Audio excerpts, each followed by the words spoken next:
Tôi đẹp vào đây. Ê, siêu con tô nào kì? Chim tô nè. Tạch kia đó, anh tạch kia đó, tạch kia đó. Thôi ai. Tôi con mà tô. Đừng lên thu mẹ. Nó bọc đạp, nhưng mà ạc mau được. Ạc mau này. Mua rau về nó. Mua đó. Mua. Mình chơi chợ. Cho chứ. Nó thu đây nữa. Mua bơi không? Mua lên. Cho chứ. Cho chứ. Mình đâu cho chứ. Này chơi đây ba đấy. Cho cho o hết, thu o hết. Tiết.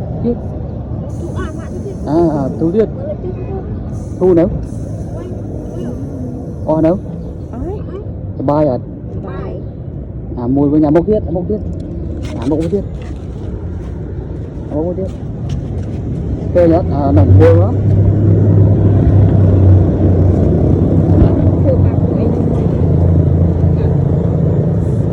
Thu là cho thu ó.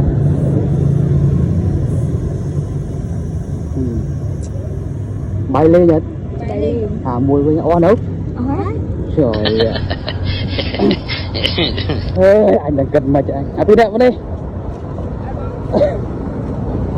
Ê, siêu con tô nào kì? Vào đây rồi một tô bò này. Một cái treo vào đây chị.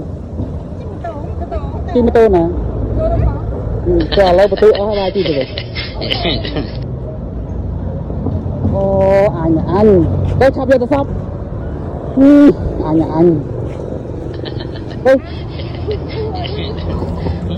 áp là bo lên mới này trồng khoa ra tôi sắp